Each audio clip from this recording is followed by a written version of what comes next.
Réconcilions-nous, ma petite Marie. Réconcilions-nous de moins près, je vous prie. Un seul baiser. Monsieur le Marquis. Quel courroux. Votre bouche eut parfois des caprices plus doux. Vous oubliez. Non pas. Je me souviens, ma belle. Parlez, mademoiselle. Que devons-nous penser de la brusque façon dont vous quittez Paris? Et pour quelle raison, tandis que l'on vous cherche à la place royale, vous retrouverai-je à Blois caché? Ah, déloyal. Qu'est-on venu ici faire depuis 2 mois? Je fais ce que je veux. Et veux ce que je dois. C'est impossible. Allons, vous aimez en province. Clore un si beau roman d'un dénouement si vaste. Il n'en est rien. Gageons. Rose, quelle heure est-il? Minuit, bientôt. Minuit. Le détour est subtil pour dire allez-vous-en. Je vis fort retiré, ne recevant personne et de tous ignorer. Puis, il vous peut si tard arriver des malheurs. Cette rue est déserte et pleine de voleurs. Soit. Je serai volé. Parfois, on assassine. On m'assassinera. Mais Vous êtes divine. Mais avant de partir, je veux savoir de vous quel est l'heureux berger qui nous succède à tous. personne. Je tiendrai secret de vos paroles. Nous autres gens de cour, on nous croit tête folle, médisants, curieux, indiscrets, brouillons. Mais nous bavardons toujours et ne parlons jamais. Vous vous taisez? Je reste. Eh bien, oui, que m'importe. J'aime. Et j'attends quelqu'un. Parlez donc de la sorte. Où donc l'attendez-vous? Ici, Et quand? dans un instant. Peut-être le voici.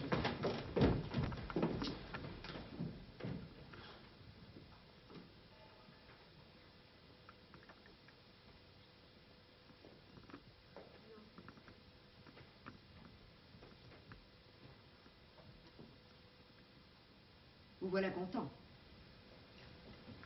Pas. Partez de grâce. Oui. Mais nommez-le-moi, ce galant qui me chasse et pour qui je me vois ainsi congédié. Je ne connais de lui que le nom de Didier. Il ne connaît de moi que le nom de Marie. Vrai? Mais parce que Dieu, c'est de la bergerie que ces amitiés-là. C'est du raconte tout pur. Il va donc pour entrer escalader ce mur? Peut-être. Maintenant, partez vite. Une somme. Savez-vous seulement s'il est bon gentilhomme? Je n'en sais rien. Comment? Je parle. Ah, j'oubliais. Un auteur qui n'est pas un Grimaud a fait pour vous ce livre. Il cause un bruit énorme. La guirlande d'amour, à Marion Delorme. On ne parle à Paris que guirlande d'amour, et c'est avec le Cid le grand succès du jour. C'est fort galant. Bonsoir. À quoi bon être illustre? Venir à Blois filer l'amour avec un Russe. Prenez soin du marquis Rose et le dirigez. Marion, Marion. Hélas, vous dérogez.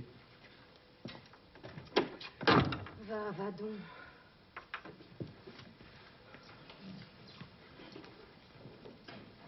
Je craignais que Didier. Minuit sonne. Minuit, mais il devrait être arrivé.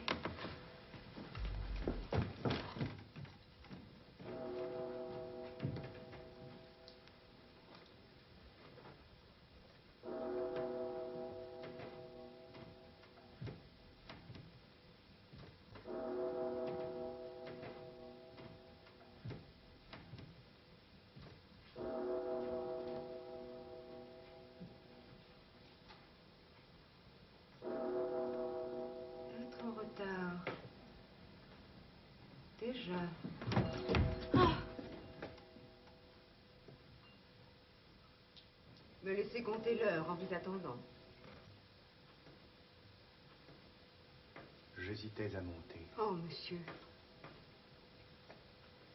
Tout à l'heure, au pied de ces murailles, j'ai senti de pitié s'émouvoir mes entrailles. Oui, de pitié pour vous. Moi, funeste et maudit, avant que d'achever ce pas, je me suis dit, là-haut, dans sa vertu, dans sa beauté première, veille sans tache encore un ange de lumière, un être chaste et doux, à qui sur les chemins les passants à genoux devraient joindre les mains. Et moi qui suis-je, hélas, qui rampe avec la foule? Pourquoi troubler cette eau si belle qui s'écoule? Pourquoi cueillir ce lys? Pourquoi d'un souffle impur de cette âme sereine aller ternir l'azur? Puisque ma loyauté candide, elle se fie, elle que l'innocence à mes yeux sanctifie, ai-je droit d'accepter ce don de son amour et de mêler ma brume et ma nuit à son jour? Ça, je crois qu'il me fait de la théologie. Serait-ce un huguenot? Mais la douce magie de votre voix venant jusqu'à moi dans la nuit m'a tiré de mon doute et près de vous conduit. Quoi, vous m'avez, oui, parlé? Étrange chose. Avec une autre voix. Celle de Dame Rose. Est-ce pas qu'on dirait une voix d'homme? Elle a le parler rude et fort. Mais puisque vous voilà, je ne vous en veux plus. Asseyez-vous, je vous prie, ici. Non. À vos pieds. Écoutez-moi, Marie. J'ai pour tout nom Didier. Je n'ai jamais connu mon père ni ma mère. On me déposa nu tout enfant sur le seuil d'une église. Une femme vieille et du peuple, ayant quelque pitié dans l'âme, me prit, fut ma nourrice et ma mère. En chrétien m'éleva, puis mourut, me laissant tout son bien, 900 livres de rente à peu près dont j'existe. Seul à 20 ans, la vie était amère et triste. Je voyageais. Je vis les hommes. Et j'en pris en haine quelques-uns et le reste en mépris. Car je ne vis qu'orgueil, que misère et que peine sur ce miroir terni qu'on nomme face humaine. Si bien que me voici jeune encore et pourtant vieux. Et du monde là comme on l'est en sortant, ne me heurtant à rien où je ne me déchire, trouvant le monde mal, mais trouvant l'homme pire. Or, je vivais ainsi, pauvre, sombre, isolé, quand vous êtes venu et m'avez consolé. Je ne vous connais pas.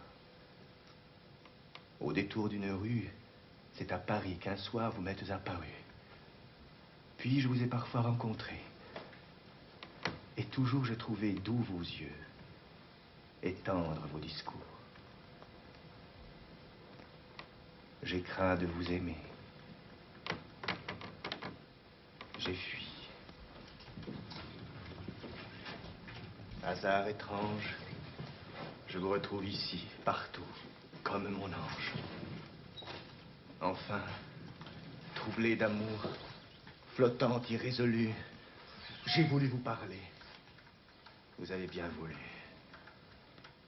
Maintenant, disposez de mon cœur, de ma vie. À quoi puis-je être bon dont vous ayez envie?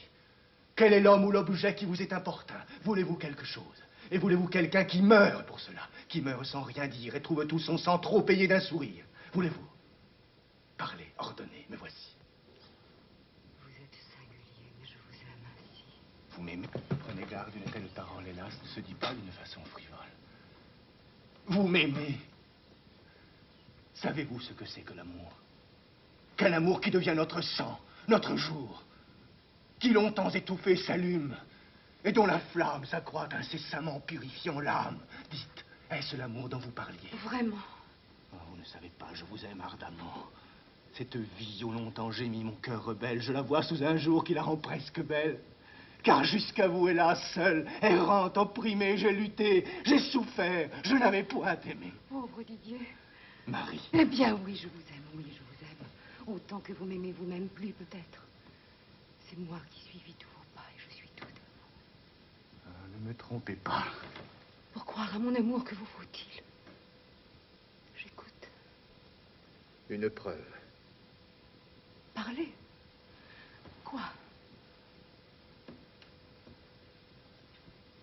sans doute libre.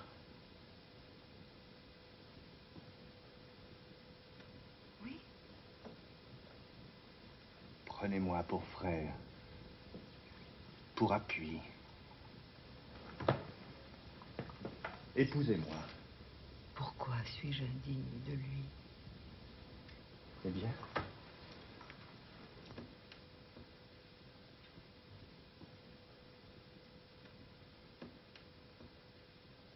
je comprends. Orphelin, sans fortune, l'audace est inouïe, étrange et j'importune. Laissez-moi dans mon deuil, mes maux, mon abandon, adieu. Didier! Didier, que dites-vous? Pardon. Mais pourquoi balancer? Comprends-tu bien, Marie? Nous être l'un à l'autre, un monde, une patrie, un ciel. Vivre ignoré en un lieu de ton choix. Y cacher un bonheur à faire envie au roi.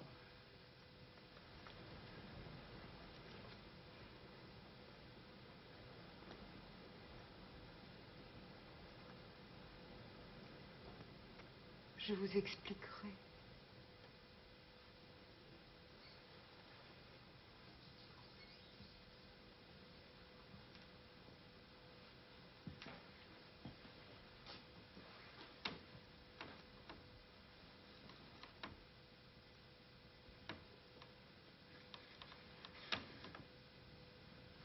Que lisiez-vous, madame, quand je suis arrivé? La guirlande d'amour à Marion de Lorme. Oui, la beauté du jour. Ah, vile créature impure entre les femmes. Monsieur. Que faites-vous de ces livres, madame? Comment sont-ils ici? Le hasard? Savez-vous? Vous dont l'œil est si pur, dont le front est si doux, savez-vous ce que c'est que Marion de Lorme? Une femme de corps belle et de cœur difforme. Une frinée qui vante à tout homme, en tout lieu, son amour qui fait honte et fait horreur. Grand Dieu.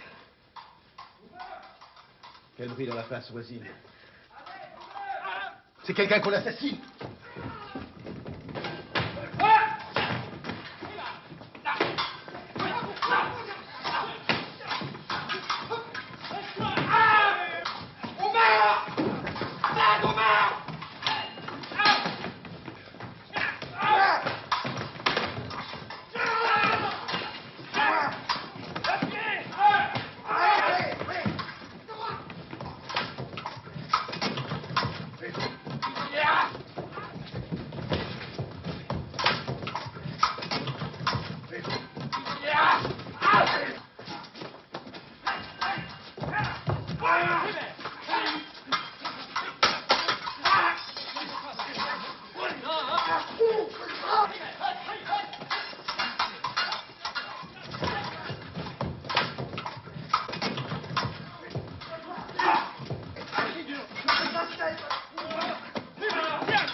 Voici hors d'affaires, allez autre chemin.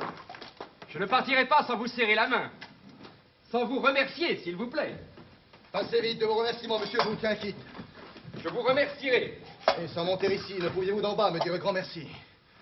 Par Dieu, la tyrannie est étrange. Est trop forte de me sauver la vie et me mettre à la porte. À la porte.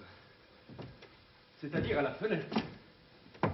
Non, il ne sera pas dit qu'un homme de mon nom soit bravement sauvé par un bon gentilhomme sans lui dire « Marquis ». Le nom dont on vous nomme, monsieur? Didier. Didier de quoi? Didier de rien. Ça, allons vous tuer et moi je vous secours, c'est bien, allez-vous-en. Voilà vos façons. Par ces traîtres que ne me laissiez vous tuer sous vos fenêtres. C'est donc lui? Oh, monsieur, vous me perdez. Madame? C'est la première fois que j'aime. Sur mon âme, cet homme le regarde avec des yeux hardis. Quoi donc, vous éteignez cette lampe? Je dis qu'il convient, s'il vous plaît, que nous partions ensemble. Venez donc. Soit, je vous suis. Adieu, madame. À quoi ressemble ce muguet? Vous êtes brusque, mais je vous dois d'être en vie. Et s'il vous faut jamais dévouement, zèle, ardeur, amitié fraternelle, marquis de Saverny, Paris, hôtel de Nesle. Bon. À voir par un fat examiner ainsi.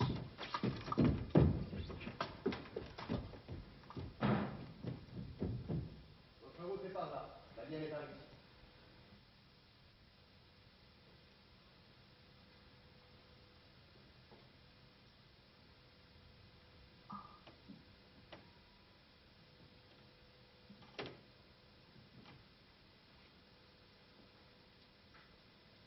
Dame Rose.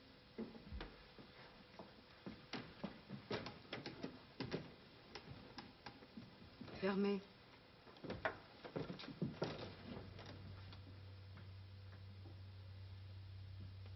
On dirait qu'elle pleure. Il est temps de dormir, madame. Oui. C'est votre heure à vous autres.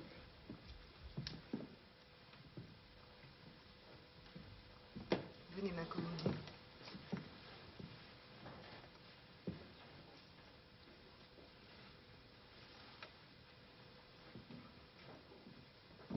Eh bien, madame, le monsieur de ce soir est-il bien riche? Non. Galant? Non.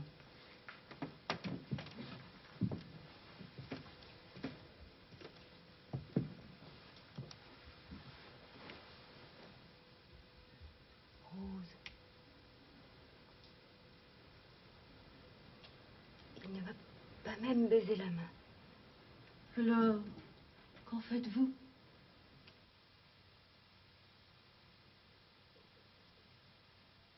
Je l'aime.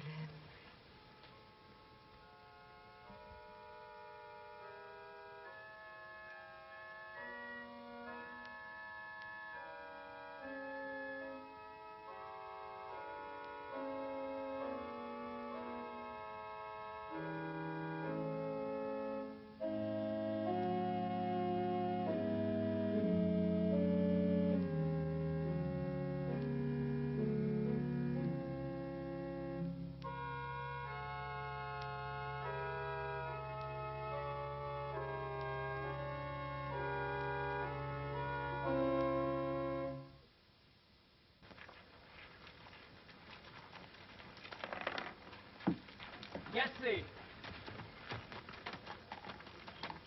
Tu viens à Blois joindre le régiment? Nous te complimentons de ton enterrement. C'est la mode. Orange avec des faveurs. Savez-vous bien que Blois est à 40 lieues de Paris? Et la Chine, Ça fait crier les femmes. Pour nous suivre, il faut s'expatrier. monsieur vient de Paris. Dit-on quelques nouvelles? Ouin. Corneille toujours mettant l'air les cervelles, Guiche à l'ordre, Ast et Duc. Puis des riens à foison. De 30 huguenots, on a fait pendaison. Toujours nombre de duels.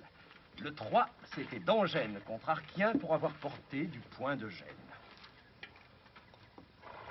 Lavardin avec Ponce s'est rencontré le 10 pour avoir pris à Ponce la femme de Sourdis. Sourdis avec Dailly pour une du théâtre de Mondory. Le 9, Nogent avec Lachâtre pour avoir mal écrit 3 vers de Coltet. Gorde avec Margaillan pour le passe de l'église. Dumière avec Gondy pour l'heure qu'il était. Et puis, tous les Brissac contre tous les Soubises à propos du pari d'un cheval contre un chien. Enfin, Caussade avec Latournelle pour rien, pour le plaisir. Caussade a tué Latournelle.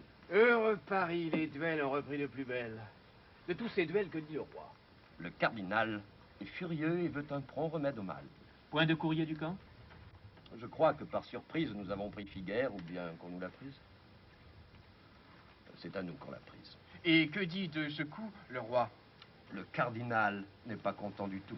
Que fait la cour? Le roi se porte bien, sans doute. Non pas Le cardinal a la fièvre et la goutte ne va qu'en litière. Étrange original. Quand nous te parlons roi, tu réponds cardinal. Ah, c'est la mode. Ainsi, rien de nouveau. Que dis-je? Pas de nouvelles. Mais un miracle, un prodige, qui tient depuis 2 mois Paris en passion. La fuite, le départ, la disparition. De qui? De Marion Delorme, de la belle des belles. À ton tour, écoute une nouvelle. Elle est ici, Vraiment, à Blois. incognito. Marion, vous raillez, monsieur de Bréchanteau. C'est vrai? Douterez-vous que Saverny l'ait vue? Caché ici, déjà d'un grand amant pourvu, lequel même a sauvé Saverny, s'il vous plaît, des voleurs, qui la nuit l'avait prise au collet. Bon larron qui voulait faire en cette rencontre l'aumône avec sa bourse et voir l'heure à sa montre. Mais c'est toute une histoire. En êtes-vous bien sûr? Comme j'ai si besoin d'argent sur Champ d'Azur. Si bien que Saverny n'a depuis d'autre envie que de trouver cet homme auquel il doit la vie. Mais il peut bien l'aller trouver chez elle. Non, elle a changé depuis de logis et de nom. On a perdu sa trace. Il fallait que je vinsse à Blois pour retrouver Marion en province. Quel est cet homme noir qui m'a fait peur, ma foi? Mon nom est Langely. Je suis bouffon du roi.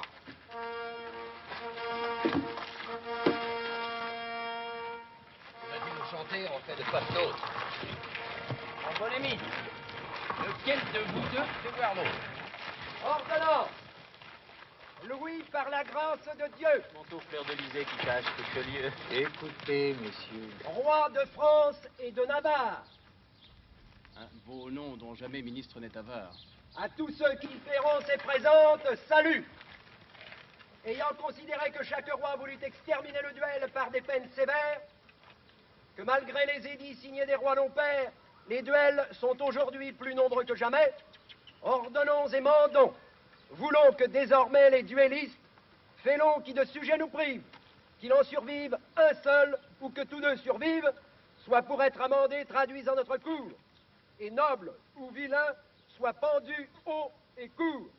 Et pour rendre en tout point l'édit plus efficace, renonçons pour ce crime à notre droit de grâce. C'est notre bon plaisir. Signé Louis. Plus bas, Richelieu. On dit comme des barabas. Nous pendre. Dites-moi comment l'endroit se nomme où l'on trouve une corde à pendre un gentilhomme. Nous, prévôt, pour que tous se le tiennent pour dit, enjoignons qu'à la place, on attache l'édit. À la bonne heure, au moins. C'est l'édit qu'il faut pendre. Oui, comte. En attendant celui qui l'a fait rendre. Mon cousin Saverny. Eh bien, as-tu trouvé l'homme qui des larrons l'autre nuit t'a sauvé? Non.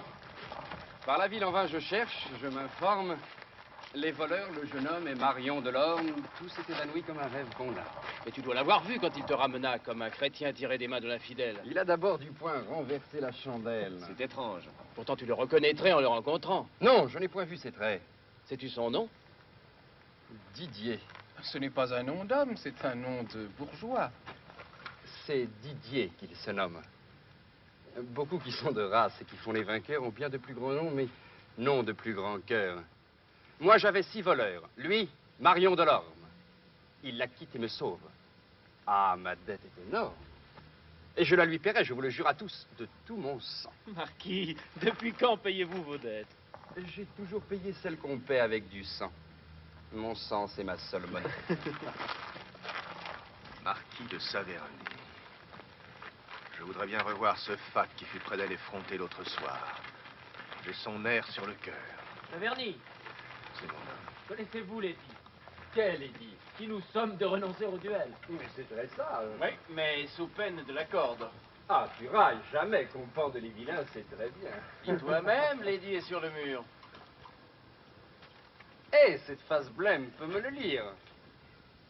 Oh là, et l'homme au grand manteau. L'ami.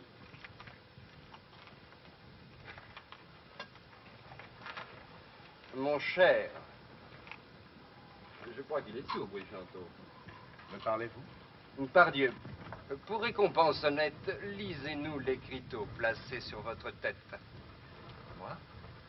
Vous, savez-vous pas épeler l'alphabet?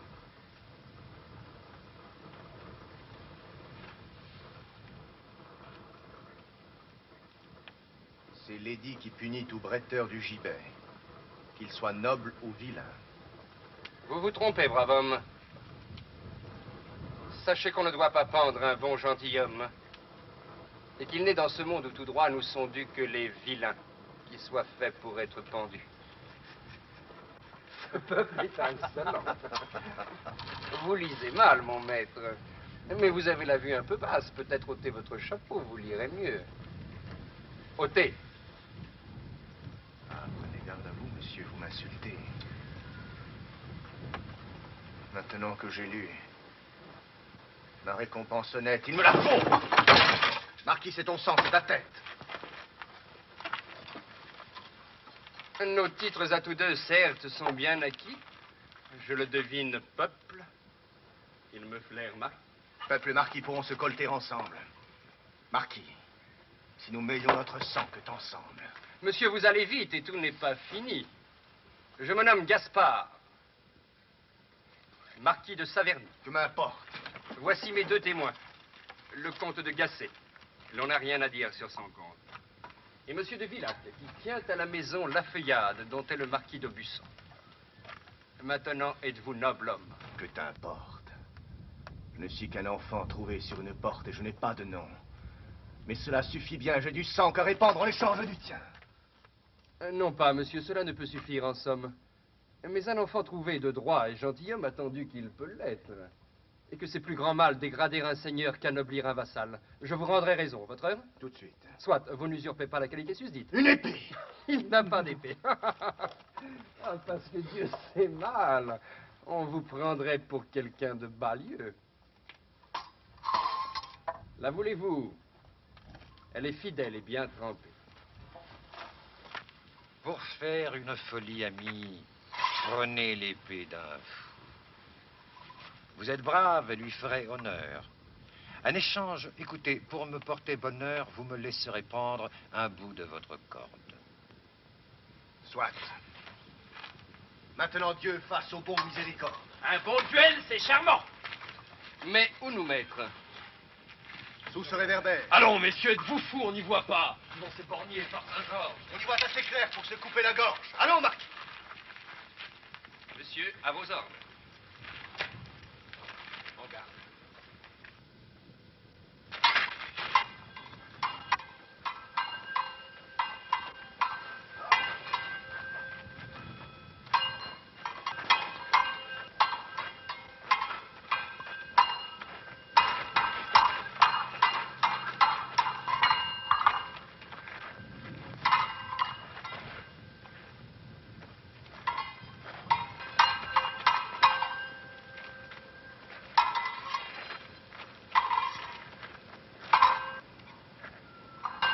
Et ce bruit. Didier! Arrêtez! La garde! Qu'est-ce que cette femme? Tout est perdu. Le cri de cette femme au loin s'est entendu. J'ai des archers de nuit vu briller les rapières. Fais-le-moi ou tu l'es. Les maudites pierres. Par le roi! Sauvons le marquis, il est mort s'il est pris. Que dit-il? Maintenant, cette affaire est la vôtre. Venez, monsieur. Adieu, Marie. Oubliez-moi. Didier? Pourquoi cet adieu-là? Pourquoi t'oublier? Est-il donc perdu pour cette affaire, monsieur? Qu'a-t-il donc fait? Que va-t-on lui faire? Lisez.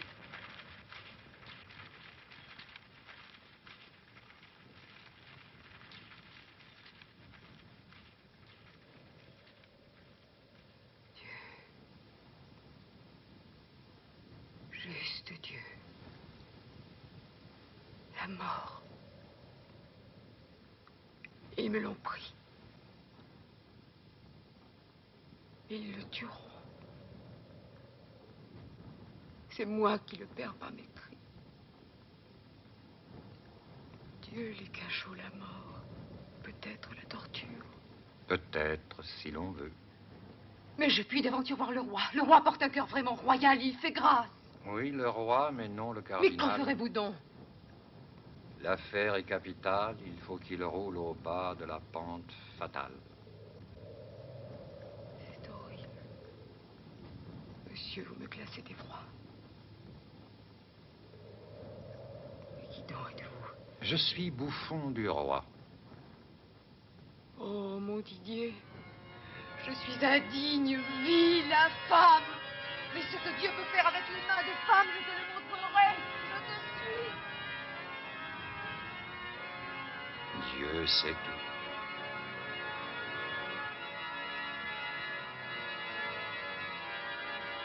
Ça. Qui dirait qu'ici, c'est moi qui suis le fou?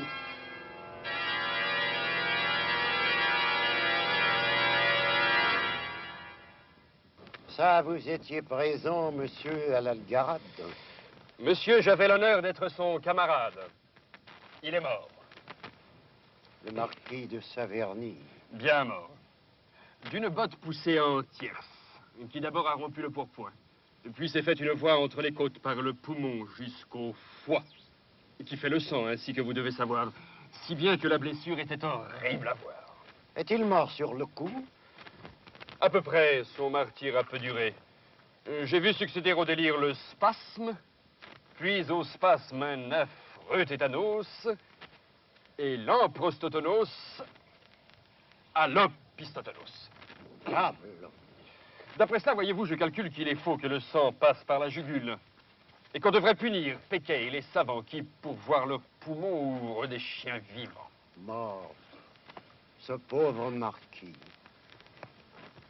Une botte assassine. Vous êtes donc, monsieur, docteur en médecine? Non. Vous l'avez pourtant étudié? Un peu.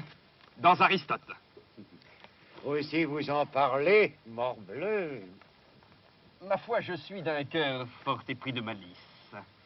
Nuire me plaît. Je fais le mal avec délice. J'aime à tuer. Aussi, j'ai toujours le dessein de me faire à 20 ans soldat ou médecin. J'ai longtemps hésité. Et puis j'ai choisi l'épée. C'est moins sûr, mais plus prompt. Je suis bien là à m'occuper un moment d'être acteur, poète et montreur d'eau, mais j'aime assez dîner et souper tous les jours. Moins des ours et des vers. Pour cette fantaisie, vous aviez donc, mon cher, appris la poésie? Un peu. Dans Aristote. Et vous étiez connu du marquis? Je ne suis qu'un soldat parvenu. Il était lieutenant que j'étais en spécial. Vraiment? J'étais d'abord un monsieur de Caussade, lequel le colonel du marquis me donna. Malgré le cadeau, me l'on donne ce qu'on a. Ils m'ont fait officier, j'ai la moustache noire. Et j'en vaux bien un autre. Et voilà mon histoire. On vous a donc chargé de venir au château avertir l'oncle. Avec son cousin Brichanteau. Je suis venu traînant son cercueil en carrosse pour qu'on l'enterre ici, comme on eût fait sa noce. Comment le vieux marquis de Nangis a-t-il pris la mort de son neveu? Sans bruit, sans pleurs, sans cri. Il l'aimait fort, pourtant. Comme on aime sa vie. Sans enfant, il n'avait qu'un amour, qu'une envie, qu'un espoir. Ce neveu qu'il aimait d'un cœur chaud. Quoiqu'il ne l'eût pas vu depuis 5 ans bientôt. Pauvre homme.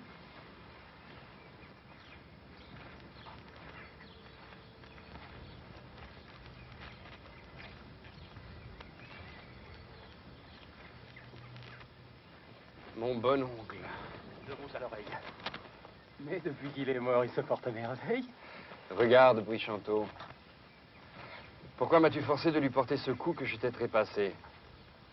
Si nous lui disions tout, veux-tu pas que j'essaie? Garde-t'en bien. Il faut que sa douleur soit vraie. Il faut qu'à tous les yeux, il pleure abondamment. Son deuil est à côté de ton déguisement. En vérité, sa douleur me pénètre. Monseigneur, laissez-le tranquille, votre maître. C'est pour l'enterrement du feu marquis Gaspard. Quelle heure fixe-t-on? Vous le saurez plus tard. Puis des comédiens qui viennent de la ville pour cette nuit séante demandent ton asile. Pour des comédiens, le jour est mal choisi. Mais l'hospitalité a ses devoirs aussi.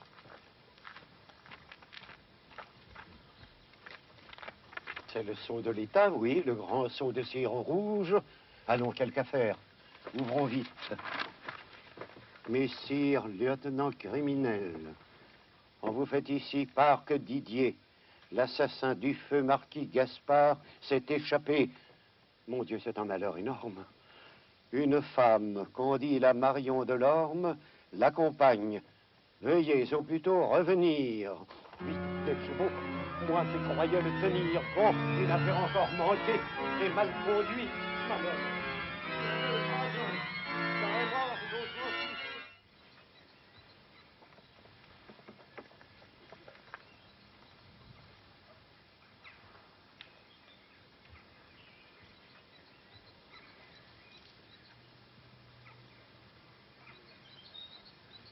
Qui trompa le joli? Qui vint limer mes fers?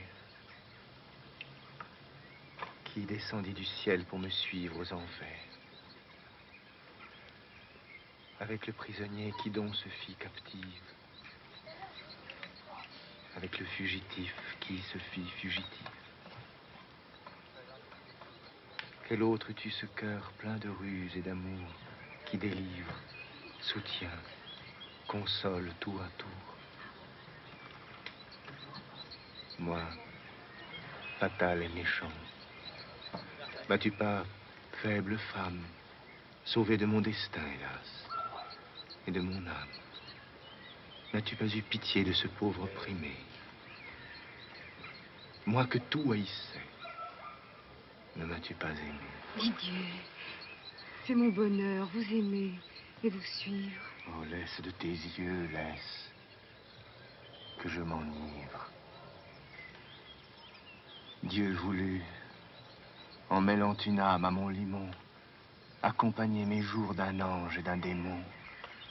Mais oh, qu'il soit béni, lui dont la grâce étrange me cache le démon et me laisse voir l'ange. Vous êtes mon Didier, mon maître et mon seigneur. Ton mari, n'est-ce pas? Hélas. Que de bonheur, en quittant cette terre implacable et jalouse, te prendre et t'avouer pour dame et pour épouse. Tu veux bien dire épouse? Je serai votre sœur et vous serez mon frère. Oh non. Cette douceur de t'avoir devant Dieu pour mienne, pour sacrée, ne la refuse pas, mon âme altérée. Va, tu peux avec moi venir en sûreté, car l'amant et l'époux gardent ta pureté. Hélas. Saviez-vous bien quel était mon supplice? Souffrir qu'un baladin vous parle et vous salisse. Ah, ce n'est pas la moindre entre tant de douleurs que de vous voir mêler à ces vils bateleurs. Vous, chastes et nobles fleurs, jetés avec ces femmes, avec ces hommes pleins d'impuretés infâmes. Didier, soyez prudent. Dieu que j'ai combattu contre ma colère. Cet homme, il vous dit tu, quand moi, votre époux, à peine encore je l'ose, de crainte d'enlever à ce front quelque chose. Vivez bien avec eux. Il y va de vos jours, des miens. Elle a raison. Elle a raison toujours. Ah. Quoiqu'à chaque instant mon mauvais sort renaisse, tu me donnes ton cœur, ton bonheur, ta jeunesse. D'où vient que tous ces dons sont prodigués pour moi, qui serais peu payé du royaume d'un roi? Je ne t'offre en retour que misère et folie. Le ciel te donne à moi, l'enfer à moi tenu. Mais je dois t'avertir. Oui, mon astre est mauvais. J'ignore d'où je viens, j'ignore où je vais. Mon ciel est noir. Marie, écoute une prière. Il en est temps encore. Toi, retourne en arrière. Laisse-moi suivre seul ma sombre route. Hélas, après ce dur voyage, et quand je serai là, la couche qui m'attend froide d'un froid de glace est étroite. Et pour deux n'a pas assez de place. Va-t'en. Didier, je veux dans l'ombre et sans témoin partager avec vous. Oh, celle-là du moins. Que veux-tu donc? Sais-tu qu'à me suivre poussé, tu vas cherchant l'exil, la misère, insensé. Et peut-être entends-tu de si longues douleurs que tes yeux adorés s'éteindront dans les pleurs. Ah, je le jure, si cette peinture est vraie, tu me fais pitié. Ton avenir m'effraie, va... Ah! Tuez-moi si vous voulez encore parler ainsi. Mon Dieu. Marie, oh mon trésor, tant de larmes. J'aurais donné mon sang pour une. Fais ce que tu voudras. Suis-moi, sois ma fortune, ma gloire, mon amour, mon bien, ma vertu, Marie. Ah, réponds-moi. Je parle, m'entends-tu? Oh.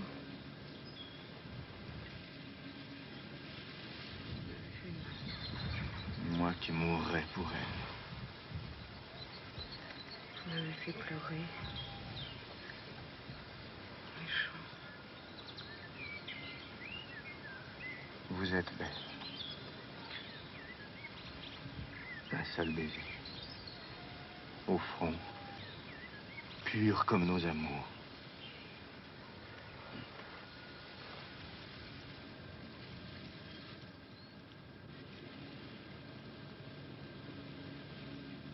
Regarde-moi.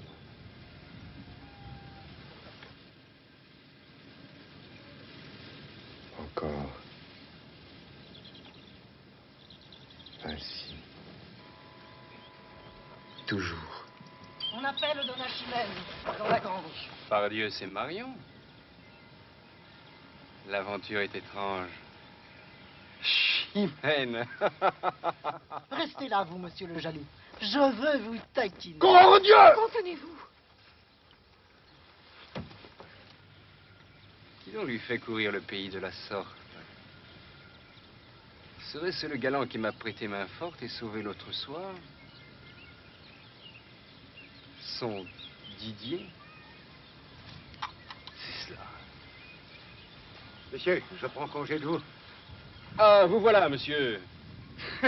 Vous nous quittez. Qu'avez-vous donc à rire? C'est une folle histoire et l'on peut vous la dire. Parmi ces bateleurs qui ne font qu'arriver, là, devinez un peu qui je viens de trouver. Parmi ces bateleurs? Oui, Marion Delorme. Marion Delorme? Il faut que j'en informe tout Paris. Allez-vous, monsieur, de ce côté? Oui. Le fait y sera fidèlement porté. Mais êtes-vous bien sûr d'avoir cru reconnaître... Vive France, on connaît sa Marion, peut-être. J'ai sur moi son portrait, d'où gage de sa foi, qu'elle fit peindre exprès par le peintre du roi. Comparez. On la voit par cette porte ouverte en espagnol, avec une basquine verte. C'est elle, Marion Delorme. Je le tiens. A-t-elle un compagnon parmi tous ces païens? Sans l'avoir vue, j'en jure. Et sans être bégueule, ces dames n'aiment pas courir le pays seules. Faisons vite garder la porte. Il faudra bien que je démêle après le faux comédien. À coup sûr, il est pris. Mais c'est singulier comme il me regarde. Ah non, mais c'est lui. C'est mon homme. S'il n'était en prison, vous ressemblez, mon cher. Mais vous, s'il était mort, vous avez un faux air d'un homme. Que son sang sur sa tête retombe, à qui j'ai dit 2 mots qui l'ont mis dans la tombe. Chut. Vous êtes Didier? Vous, le marquis Gaspard? C'est vous qui vous trouviez certain soir quelque part. Donc je vous dois la vie. Excusez ma surprise, marquis. Mais je croyais vous l'avoir bien reprise. Point. Vous m'avez sauvé, non tué. Maintenant, vous faut-il un second, un frère, un lieutenant. Que voulez-vous de moi? Mon bien, mon sang, mon âme? Rien de tout cela. Mais ce portrait de femme.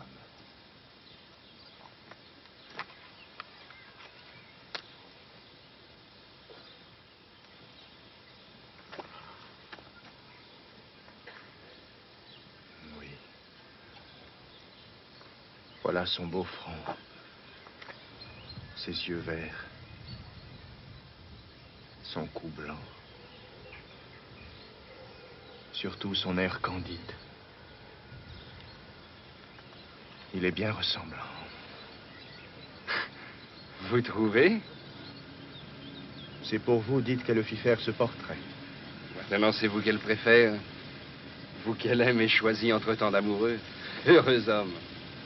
Est-ce pas que je suis bien heureux? Je vous fais compliment. C'est une bonne fille. Et qui n'aime jamais que des fils de famille. D'une telle maîtresse, on a droit d'être fier. C'est honorable. Et puis, cela donne bon air. C'est de bon goût. Et si jamais de vous quelqu'un s'informe, on dit tout haut l'amant de Marion Delorme. Non, gardez le portrait. Elle est à vous, ainsi le portrait vous revient de droit. Gardez. Savez-vous qu'elle est charmante en espagnol? Donc vous me succédez. Un peu sur ma parole comme le roi Louis succède à Pharamond. Moi, ce sont les Brissac. Oui, tous les deux qui m'ont supplanté. Croyez-vous, le cardinal lui-même, puis le petit Défiat, puis les 3 saintes mêmes, puis les 4 Argenteaux. Vous êtes dans son cœur en bonne compagnie, un peu nombreuse. Horreur. Ça, vous me compterez. Moi, pour ne rien vous taire, je passe ici pour mort et demain on m'enterre. Vous aurez trompé Sbires et Sénéchaux. Marion vous aura fait ouvrir les cachots. Vous aurez joint en route une troupe ambulante, n'est-ce pas? Ce doit être une histoire excellente. Toute une histoire. Elle aura fait pour vous les yeux doux sans doute à quel Carcher. Indécent, croyez-vous? Quoi? Seriez-vous jaloux? Oh, ridicule énorme. Jaloux de qui? De Marion Delorme? La pauvre enfant. N'allez pas lui faire un sermon. Soyez tranquille. Oh Dieu. L'ange était un démon. Il est pris. Hé! Laissez de la troupe comique! 2 mots!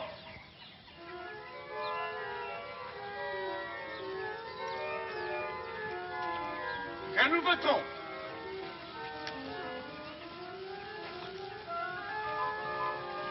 Sans phrase académique, voici. Enfin. Vous. Votre nom.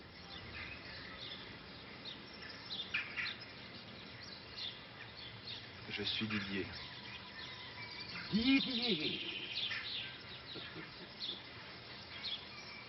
Vous pouvez à présent tous les congédier. Vous avez votre proie. Elle reprend sa chaîne. Ah, cette joie enfin vous coûte assez de peine. Didier. De celui-ci, ne me détournez pas, madame. Autour de moi, j'ai vu courir tes pas, démon. J'ai dans tes yeux vu la sinistre flamme de tes rayons d'enfer qui t'illuminait l'âme. Je pouvais fuir ton piège inutile à moitié. Mais tant d'efforts perdus, cela m'a fait pitié. Prends-moi. Fais-toi payer ta pauvre perfidie. Donc vous ne jouez pas, monsieur, la comédie. C'est toi qui l'as jouée. Oh, je la jouerai mal. Mais j'en fais une avec monsieur le cardinal. C'est une tragédie. Vous aurez un rôle. Ne tournez pas ainsi la tête sur l'épaule. Nous irons jusqu'au bout. Admirez votre jeu. Allez, recommandez, monsieur, votre âme à Dieu. Ah! Monsieur le marquis, je réclame main forte. Bonne nouvelle, mais prêtez-moi votre escorte. L'assassin du marquis Gaspard s'était enfui, mais nous l'avons repris. Monsieur, pitié pour lui.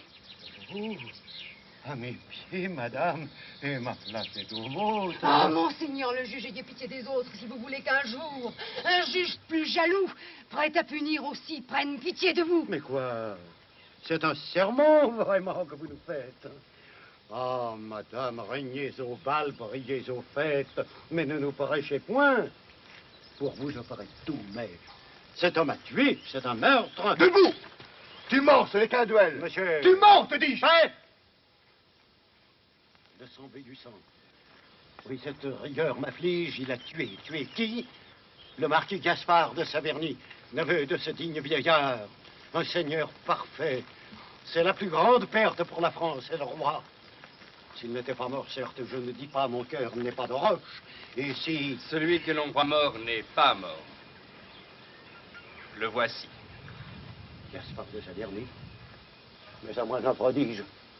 Ils ont là son cercueil. Il n'est pas mort, vous dis-je. Me reconnaissez-vous? Mon Gaspard! Mon neveu. Mon enfant. Didier, sauve, grand Dieu. De par le roi marquis Gaspard, je vous arrête. Votre épée. Oh, mon fils. Encore une tête. Au fait, il en faut 2. Au cardinal romain, c'est le moins qu'il revienne. Une dans chaque main. De quel droit? Demandez compte à son éminence. Tout survivant au duel tombe sous l'ordonnance. Donnez-moi votre épée. La voici. Un instant. Devant moi, nul n'est seigneur ici. Seul j'ai dans ce château justice basse et haute. Notre sire le roi n'y serait que mon hôte. Ne remettez qu'à moi votre épée. En l'honneur, c'est un droit féodal fort déchu, monseigneur. Monsieur le cardinal pourra m'en faire un blâme, mais moi qui ne veux pas vous affliger, j'y souscris. En revanche, à présent, pour raison, prêtez-moi votre garde avec votre prison. Vos pères ont été vassaux de mes ancêtres. Je vous défends à tous de faire un pas. Mes maîtres, écoutez, je suis juge au secret tribunal, lieutenant criminel du seigneur cardinal. On les mène tous deux en prison. Il importe que 4 d'entre vous veillent à chaque porte. Vous en répondez tous. Or, vous seriez hardi de ne pas m'obéir. Car si, lorsque je dis à l'un de vous qu'il aille, exécute et se taise, il hésite, alors c'est que sa tête lui pèse.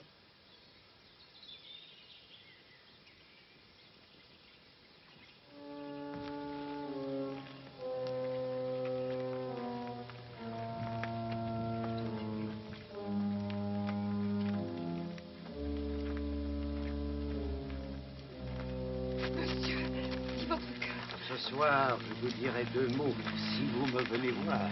Le Vatican, il a des sourires funèbres. C'est une âme profonde et pleine de ténèbres. Didier! Adieu, madame. Eh bien, qu'ai-je donc fait? Malheureuse, en effet. Doublera-t-on le paiement pour 2 têtes? De Monseigneur Gaspard, les obsèques sont prêtes. Pour la cérémonie, on vient de votre voix savoir l'heure et le jour. Revenez dans 1 mois.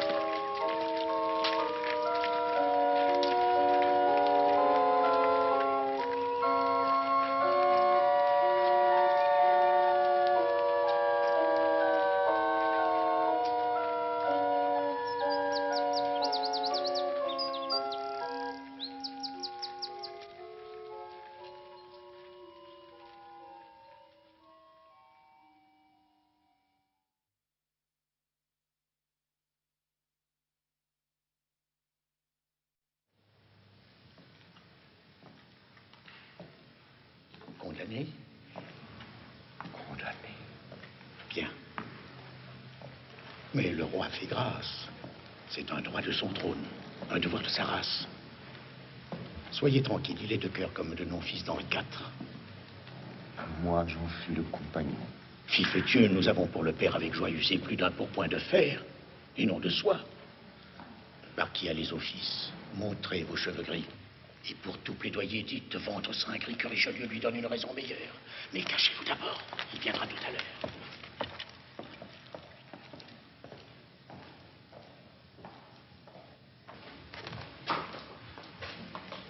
Que faites-vous, Séant? Et vous?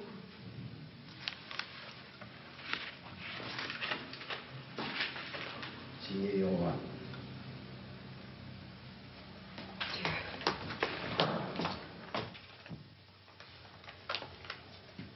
Voulez-vous tuer? Fondateur, l'espoir. Non, vous ne voulez pas. Crois-tu que je te craigne? Le roi peut faire grâce et c'est le roi qui règne. Essayez-en. Usez du bon vouloir du roi.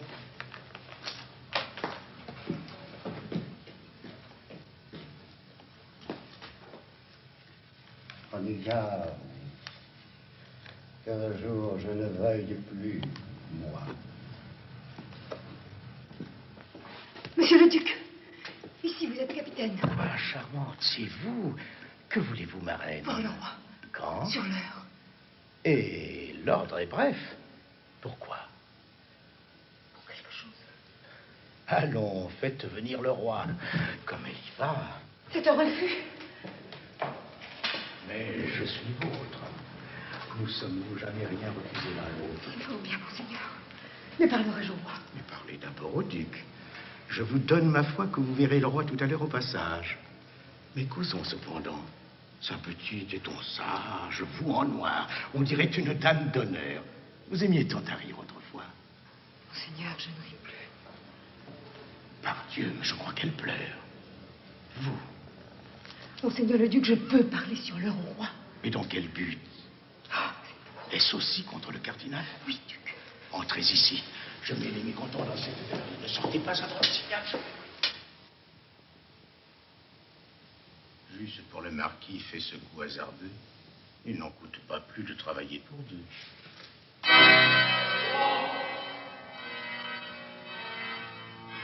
Tout va de mal en pis, tout. Messieurs, Dieu vous garde. Ah, j'ai bien mal dormi, monsieur de Bellegarde. Mais sire, on ne dort plus maintenant. N'est-ce pas? Quand l'État marche au gouffre et se hâte à grands pas. Oh, sire, il est guidé d'une main forte et large. Oui, le cardinal-duc porte une lourde charge. Si. À ces vieilles mains, je devrais l'épargner. Mais, duc, j'ai bien assez de vivre sans régner. Sire, le cardinal n'est pas vieux. Bellegarde, franchement, nul ici n'écoute et ne regarde. Que pensez-vous de lui? De qui, sire? De lui. De l'éminence? Eh oui. Mon regard ébloui peut se fixer à peine. Est-ce votre franchise? Pourtant, point d'éminence ici, rouge ni grise, pas d'espion. Parlez, que craignez-vous? Le roi veut votre avis tout franc sur le cardinal. Quoi? Tout franc, sire? Tout franc. Eh bien, c'est un grand homme. Au besoin, n'est-ce pas, vous l'iriez dire à Rome. Entendez-vous, l'État souffre, entendez-vous bien, entre lui qui fait tout et moi qui ne suis rien. Oh. Règle-t-il pas tout? Paix, guerre, État, finance? Fait-il pas loi, édit, mandement, ordonnance? Il est roi, dis-je. Il a dissous par trahison la Ligue catholique. Il frappe la maison d'Autriche, qui me veut du bien, dont est la reine. Sire, il vous laisse faire au Louvre une garenne, vous avez votre part. Avec le Danemark, il intrigue. Il vous a laissé fixer le marque de l'argent au joaillier. À Rome, il fait la guerre. Il vous a laissé seul rendre une éline à guerre qui défend qu'un bourgeois, quand même il le voudrait, mange plus d'un écu par tête au cabaret. Et tous ces beaux traités qu'il arrange en cachette. Et votre rendez-vous de chasse à la planchette? Lui seul fait tout. Vers lui, requêtes et placets se précipitent. Moi, je suis pour les Français une ombre. En est-il un qui, pour ce qu'il désire, vienne à moi? Quand on a les écrouelles, sire.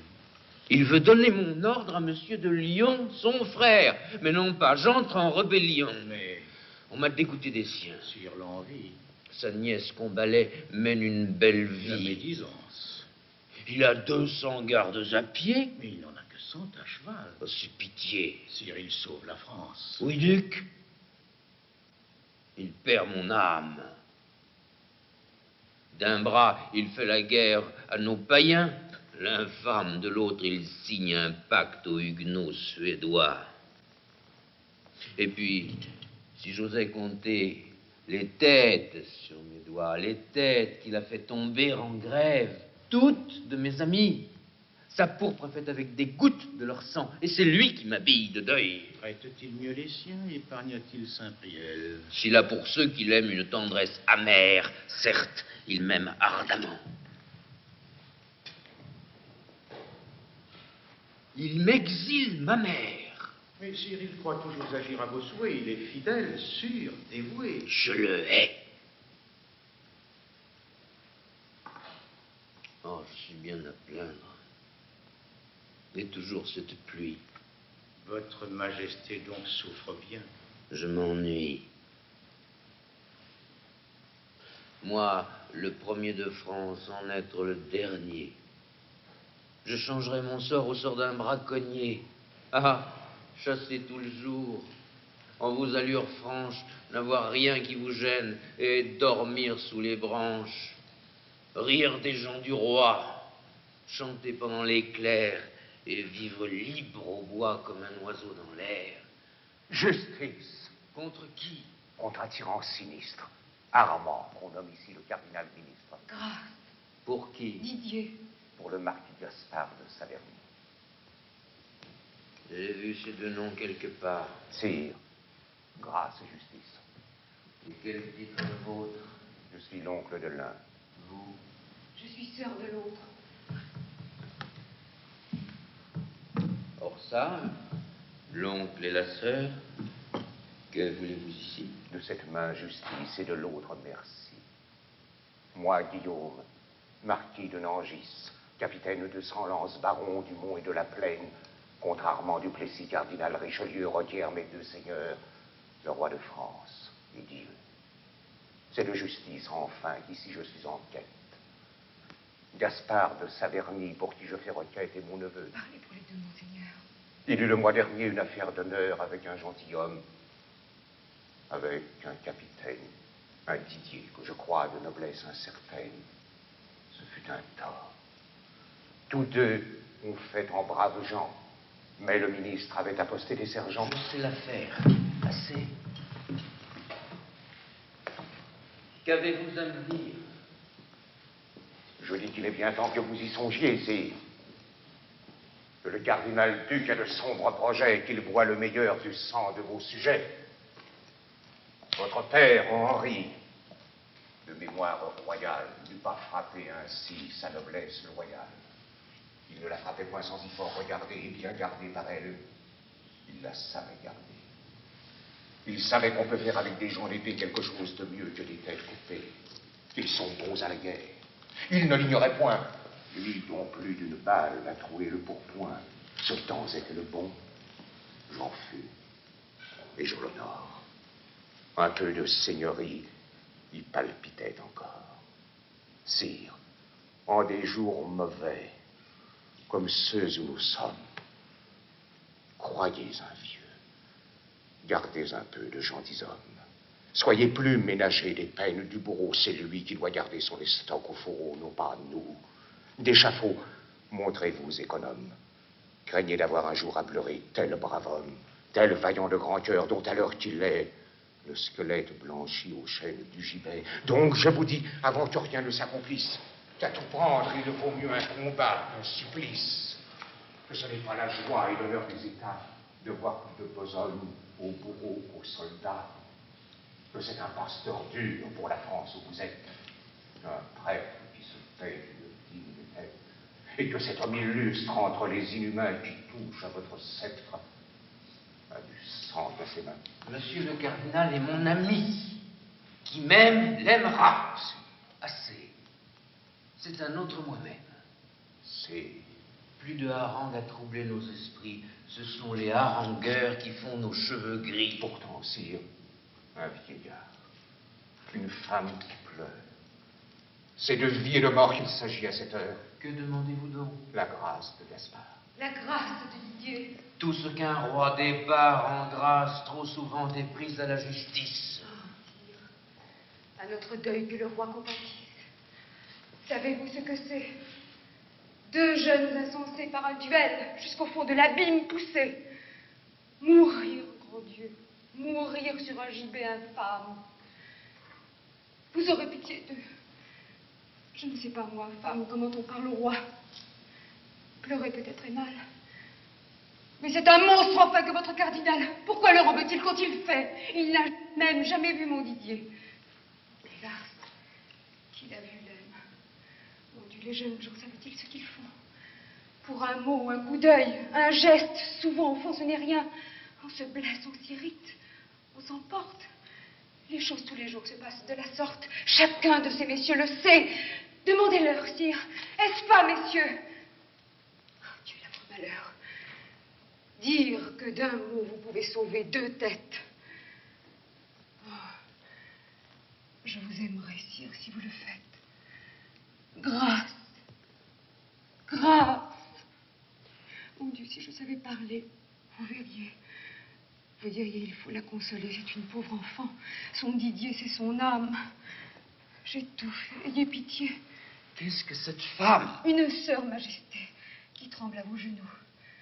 Vous vous devez au peuple. Oui, je me dois à tous. Le duel n'a jamais fait de ravage plus ample. Il faut de la pitié, sire. Il faut des exemples. 2 enfants de 20 ans, sire, songez-y bien. Oh, leur âge à tous deux fait la moitié du mien. Majesté, vous avez une mère, une femme, un fils, enfin quelqu'un que vous aimez dans l'âme. Un frère, sire. Eh bien, pitié pour une sœur. Un frère, non, madame. Ah, si fait, j'ai monsieur. Ça, marquis de Nangis, quelle est cette brigade? Sommes-nous assiégés? Allons-nous en croisade pour nous mener ainsi vos gardes sous les yeux? Êtes-vous duc et père? Non, sire. Je suis mieux qu'un duc et père créé pour des cérémonies. Je suis baron breton de 4 baronnies. L'orgueil est un peu fort et par trop maladroit. Bien, dans votre manoir, remportez votre droit, monsieur, et laissez-nous les nôtres sur nos terres. Nous sommes justiciers. Sire, au nom de vos pères, considérez leur âge et leurs torts expiés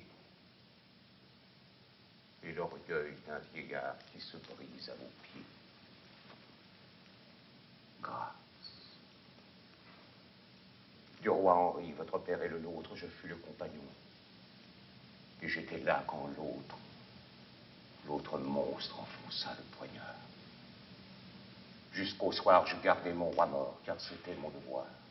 Sire, j'ai vu mon père, hélas, et mes 6 frères choir tour à tour au choc des factions contraires.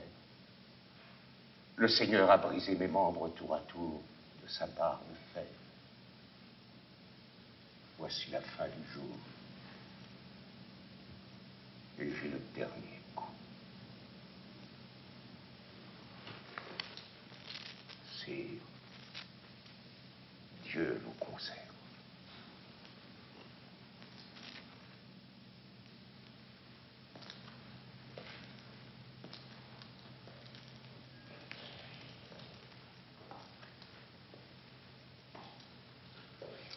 Pour ne pas défaillir, il faut qu'un roi s'observe. Bien faire et malaiser. Ce vieillard m'a touché. Pas de grâce aujourd'hui. Hier, j'ai trop péché. Pour vous, duc, avant lui, vous veniez de me dire maintes choses hardies, et qui pourra vous nuire. Quant au cardinal-duc, je redirai ce soir la conversation que nous venons d'avoir. J'en suis fâché pour vous. Désormais, prenez garde. Oh, j'ai bien mal dormi, mon pauvre Bellegarde. Messieurs, laissez-nous seuls. Allez.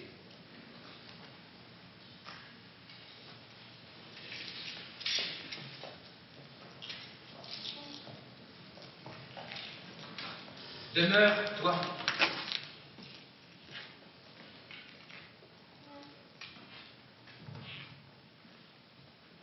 Vous ne pouvez rester à la porte du roi. Qui faites-vous coller ainsi qu'une statue? Ma chère, allez-vous-en. J'attendrai qu'on m'y tue. Laissez-la, duc. Restez.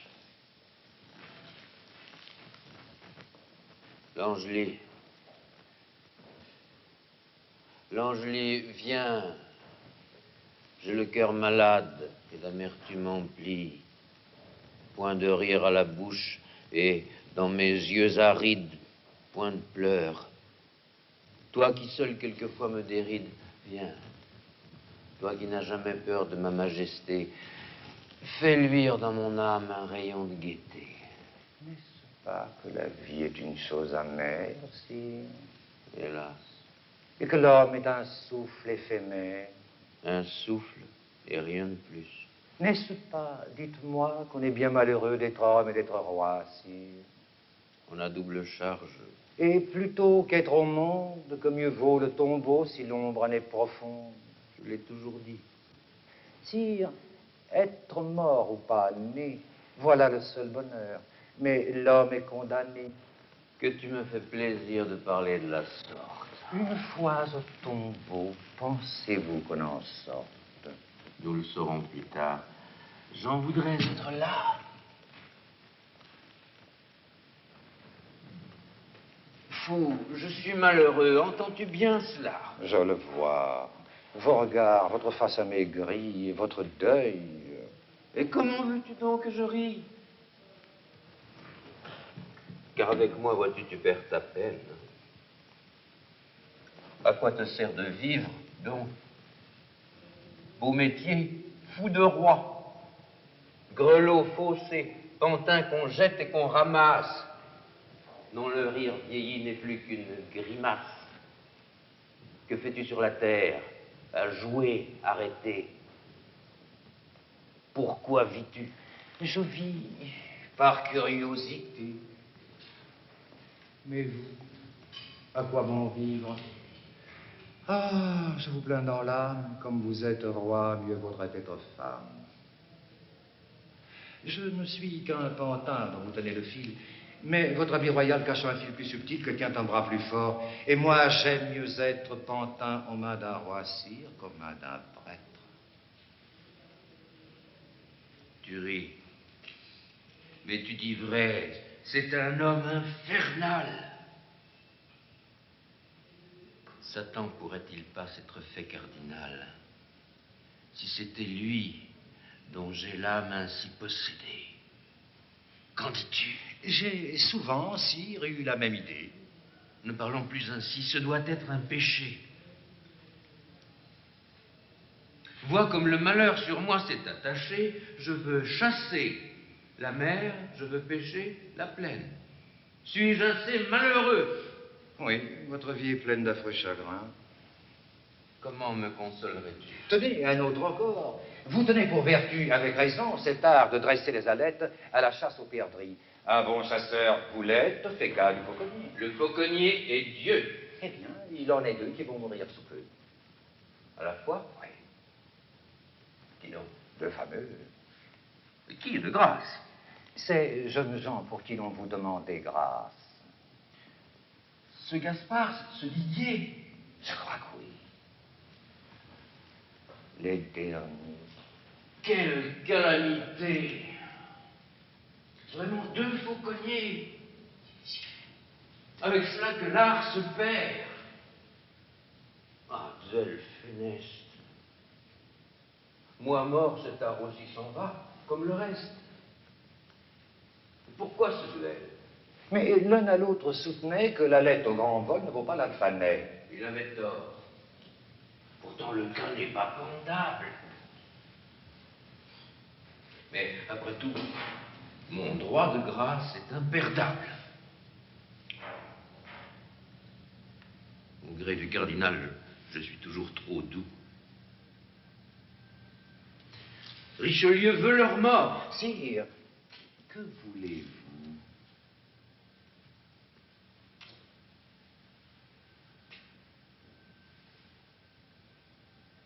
Ils mourront.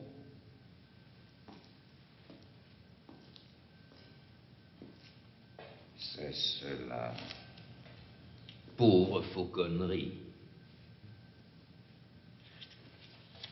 Voyez donc, sire. Quoi? Regardez, je vous prie. Qu'est-ce? On vient relever la sentinelle. Eh bien, c'est tout. Quel est ce drôle au galon jaune? Rien, caporal. Il met un autre homme à la place. Que lui dit-il ainsi tout bas? Le mot de passe. Bouffon, où veux-tu donc en venir? À ceci. Que les rois ici-bas font sentinelle aussi. Au lieu de pique, ils ont un sceptre qui les charge. Quand ils ont tout leur temps trôné de long en large, la mort, ce caporal des rois, met en leur lieu un autre porte-sceptre. Et de la part de Dieu lui donne le mot d'ordre. Et ce mot, c'est Clémence. Non, c'est justice. Oh, deux fauconniers perte immense. Ils mourront. Comme vous. Comme moi. Grand, petit, la mort dévore tout d'un égal appétit. Mais si pressés qu'ils sont, les morts dorment à l'aise. Monsieur le cardinal vous obsède et vous pèse. Attendez, sire. Un jour, un mois, l'an révolu, lorsque nous aurons bien durant le temps voulu fait tout droit, moi le fou, vous le roi, lui le maître, nous nous endormirons. Et si fier qu'il puisse être, si grand que soit un homme au compte de l'orgueil, nul n'a plus de 6 pieds de haut dans le cercueil. Lui, voyez déjà comment les tiers on le traîne. Oui, la vie est amère et la tombe est sereine. Si je ne t'avais pas pour m'égayer un peu... Sire, précisément, je viens vous dire adieu. Que dis-tu? Je vous quitte. Allons, quelle folie. Du service des rois, la mort seule délie. Aussi vais-je mourir. Es-tu fou pour de bon? Dis. Condamné par vous, roi de France et Bourbon. Si tu railles, bouffon, dis-nous, nous en sommes. Sire, je tais du duel de ces deux gentilshommes. Mon épée, du moins, en était, si ce n'est moi. Je vous la rends.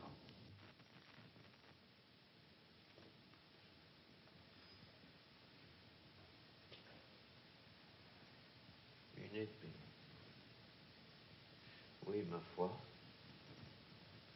D'où te vient-elle, ami? Sire, les gentilshommes.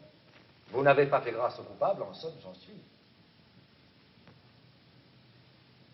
Alors, bonsoir. Laisse-moi, pauvre fou, avant qu'il soit coupé, t'embrasser par le cou. Il prend terriblement au sérieux la chose. Jamais à la justice un vrai roi ne s'oppose. Mais cardinal Armand, vous êtes bien cruel. 2 fameux fauconniers et mon fou pour un duel. Va, console-toi, la vie est bien amère. Mieux vaut la tombe, et l'homme est un souffle éphémère. Diable! Ainsi, pauvre fou, tu crois qu'ils te pendront? Comme il va, je la sueur sur le front. À moins d'un mot de vous. Et qui me fera rire? Si l'on sort du tombeau, tu viendras me le dire. C'est une occasion. Message charmant. Blanchi, quel triomphe au cardinal Armand! Crois-tu, si je voulais, que je serais le maître? Montaigne eût dit que sais-je, et Rabelais peut-être.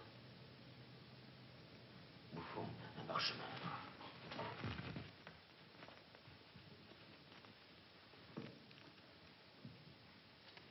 Je vous fais grâce à tous. À tout droit, oui. Madame, arrivez. À genoux. Remerciez le roi. Nous avons notre grâce. Et c'est moi. Quel genou vous donc, j'embrasse les vôtres ou les siens. C'est un piège. Prenez le papier que voici. Suis-je dupe? Madame, il faut me rendre cette feuille. Sire, venez me la prendre et m'arrachez aussi le cœur. Bon, gardez-la, tenez ferme. Le roi ne met pas ses mains là. Donnez, dis-je. Prenez. Quelle est cette sirène? Je n'oserais rien prendre au corset de la reine. Bien, allez. Où sont les prisonniers? C'est la sœur de Didier, l'un des 2 fauconniers. Elle est ce qu'elle veut. C'est étrange comme elle m'a fait baisser les yeux. Moi qui suis homme. Bouffon, tu m'as joué. C'est un autre pardon qu'il faut que je t'accorde. Eh, sire, accordez donc. Toute grâce est un poids qu'un roi du cœur s'enlève. Tu dis vrai. J'ai toujours souffert les jours de grève. Vivre est un bien du ciel trop visible et trop beau. Dieu qui sait où l'on va peut ouvrir un tombeau en roi. Non. Je les rends tous 2 à leur famille. Ils vivront. Ce vieillard et cette jeune fille me béniront. C'est dit. J'ai signé. Moi, le roi. Le cardinal sera furieux, mais ma foi, tant pis. Cela fera plaisir à Bellegarde. On peut bien, une fois, être roi par mégarde.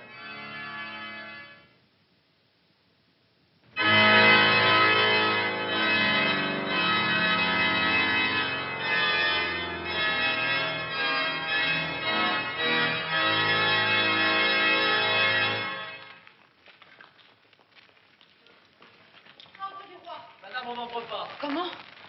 Signé du cardinal. Entrez. Mais quoi, vraiment? C'est encore vous, ici? L'endroit est équivoque. Oui, et la grâce. Et moi, l'ordre qui la révoque. L'ordre d'hier matin. Le mien de cette nuit. Plus d'espoir. L'espoir n'est qu'un éclair qui luit. La clémence des rois est chose bien fragile. Elle vient à pas lents et fuit d'un pied agile. Pourtant, le roi lui-même allait sauver ses meux. Est-ce que le roi peut quand le cardinal veut? Didier, la dernière espérance est éteinte. Pas la dernière. Il est dans cette enceinte un homme qu'un seul mot de vous peut faire ici plus heureux qu'un roi même et plus puissant aussi. Oh, va-t'en! Est-ce là le dernier mot? De grâce. Quant à Paris de femme et choses qui me passent, vous étiez autrefois tentant facilement. Aujourd'hui qu'il s'agit de sauver votre amant... Il faut que vous soyez un homme bien infâme, bien vil, décidément, pour croire qu'une femme, oui, Marion de Lorme, après avoir aimé un homme, le plus pur que le ciel ait formé, après s'être épuré à cette chaste flamme, après s'être refait une âme avec cette âme, du haut de cet amour si sublime et si doux peut retomber si bas, qu'elle aille jusqu'à vous. Aimez-le donc. Le monstre, il va du crime au vice. Laisse-moi pur. Donc, je n'ai plus qu'un service à vous rendre à présent. Quoi? Si vous voulez voir, je puis vous faire entrer. Ce sera pour ce soir. Dieu. Ce soir? Oui, ce soir. Pour voir par la portière, monsieur le cardinal viendra dans sa litière.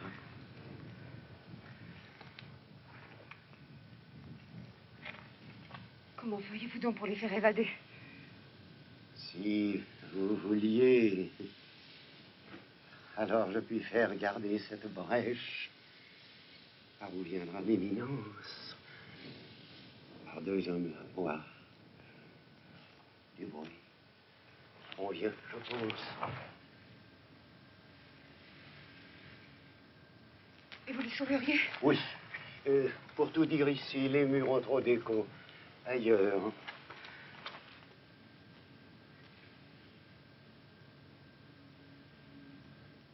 Venez.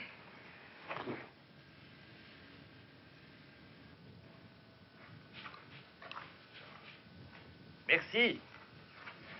Le bon air. Monseigneur, à vous deux mots de grâce. 4. Voulez-vous fuir? Par où faut-il qu'on passe? C'est mon affaire. Vrai? Monsieur le cardinal, vous vouliez m'empêcher de retourner au bal. Pas mieux dans ce monde encore. La bonne chose que de vivre à 5 ans. Ce soir, à la nuit close. D'honneur, je suis charmé de quitter ce logis. D'où me vient ce secours? Du marquis de Nangis. Mon bon oncle. À propos, c'est pour tous deux, je pense. Je n'en puis sauver qu'un. Pour double récompense. Je n'en puis sauver qu'un. Qu'un? Alors écoutez. Voilà celui qu'il faut sauver. Vous plaisantez? Non pas lui. Monseigneur, mais quelle idée est la vôtre? Votre oncle fait cela pour vous, non pour un autre. Et se dit? En ce cas, préparez 2 linceuls.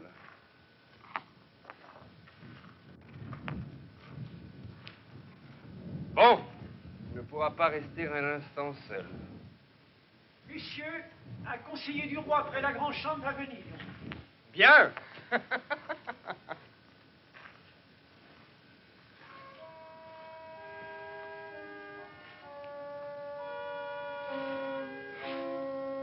Avoir 20 ans. Être en septembre et ne pas voir octobre.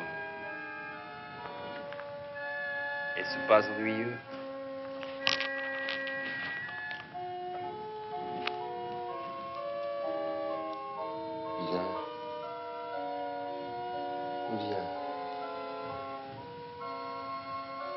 Regarde-moi. Bien. Tes yeux sur mes yeux. Ainsi. Comme elle est belle. Et quelle grâce étrange. Dirait-on une femme? Oh non, c'est un front d'ange. Dieu lui-même, en douant ce regard de candeur, s'il n'y plus de flamme, il n'y plus de pudeur.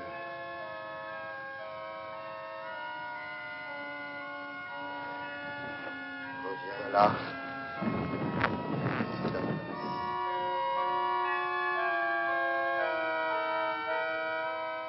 Un bizarre prodige. Ce portrait est vivant. Il est vivant, te dis-je. Tandis que tu dormais en silence et sans bruit. Écoute. Il m'a rongé le cœur toute la nuit. Mon ami de la mort, disons quelques paroles. Cela m'attriste un peu, mais cela le console. Que me demandiez-vous?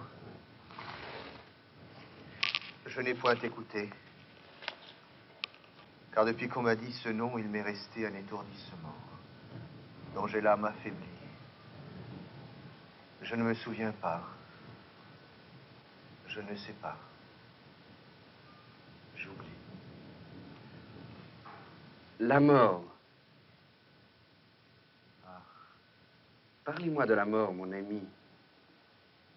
Qu'est-ce enfin? Cette nuit, avez-vous bien dormi? Très mal. Mon lit est dur à meurtrir qui le touche. Bien. Quand vous serez mort, mon ami, votre couche sera plus dure encore, mais vous dormirez bien. Voilà tout. On a bien l'enfer, mais ce n'est rien près de la vie. Allons, ma crainte s'est enfuie. Mais diable, être pendu, voilà ce qui m'ennuie. C'est toujours la mort. N'en demandez pas tant. À votre aise. Mais moi, je ne suis pas content. Je crains un peu de mourir, je le dis sans jactance, quand la mort est la mort, et n'est pas la potence. La mort a mis l'aspect, le gibet en est un. Sans doute, ce doit être un moment importun. Quand ce nœud vous éteint, comme on souffle une flamme, et vous serre la gorge, et vous fait jaillir l'âme. Monsieur le conseiller du roi. Messieurs, mon ministère est pénible, et la loi est sévère.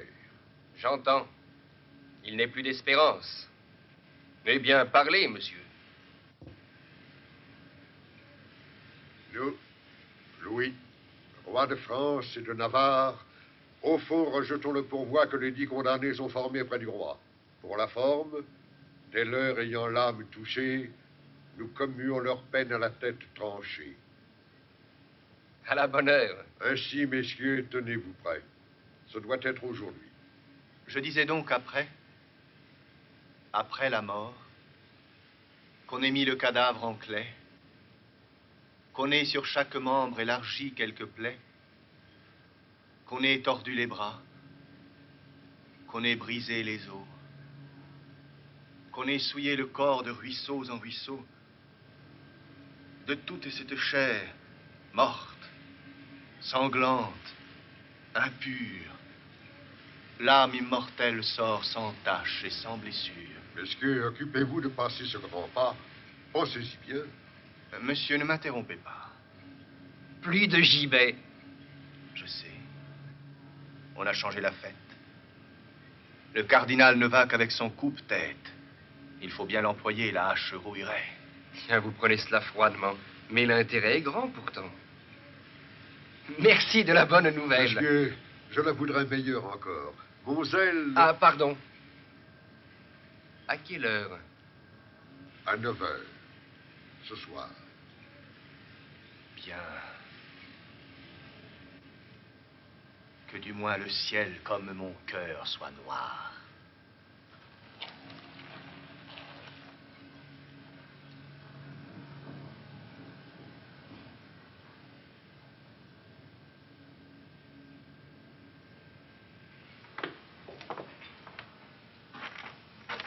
Surtout, soyez dehors avant l'heure indiquée.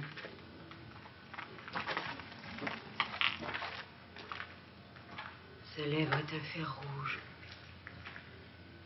Main toute marquée.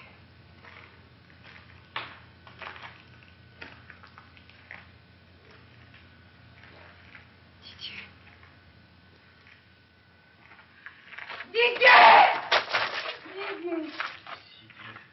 C'est vous. Qui veux-tu que ce soit? Enlève à tes genoux, je me sens si bien là. Tes mains chérie, donne-les-moi tes mains. Ils les ont meurtris. Des chaînes, n'est-ce pas? Des fers, des malheureux. Je suis ici, vois-tu, c'est que... C'est bien affreux.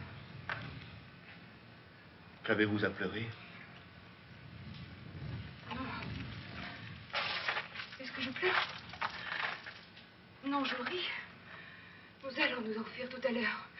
Je ris, je suis contente. Il vivra, c'est passé. Ah, tout cela me tue, j'ai le cœur brisé. Madame. Profitons de l'instant que nous sommes. Mais ce déguisement, j'ai gagné ces deux hommes. On peut sans être vu sortir de Beaugency. Nous prendrons une rue au bout de ce mur-ci. Richelieu va venir voir comment on exécute ses ordres. Gardons-nous de perdre une minute. Le canon tirera pour sa venue. Ainsi, tout est alors perdu si nous sommes ici. C'est bien. Vite. Oh mon Dieu, c'est bien lui, c'est lui-même. Sauvé. Parle-moi donc. Mon Didier, je vous aime. Vous dites une rue au détour de ce mur. Oui, j'en viens, j'ai tout vu. Le chemin est très sûr. Nous rirons de vous voir déguisés de la sorte. Vite. Rien ne presse. Oh, la mort est à la porte. Fuyons, Didier. C'est moi qui viens ici. Pourquoi? Pour vous sauver. Grand Dieu, quelle demande. À moi? Pourquoi ce ton glacé? Vous savez que nous sommes bien souvent insensés, nous autres pauvres hommes. Oh, viens, viens. Le temps presse et les chevaux sont prêts. Tout ce que tu voudras, tu le diras après, mais partons. Que fait là cet homme qui regarde? C'est le geôlier. Il est gagné comme la garde. Doutez-vous de ces gens?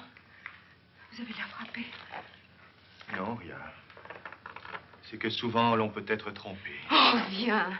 Si tu savais, chaque instant qui s'écoule, je meurs. Je crois entendre au loin marcher la foule. Oh, hâtons-nous de fuir. Je t'en prie à genoux. Dites-moi, pour lequel de nous deux venez-vous?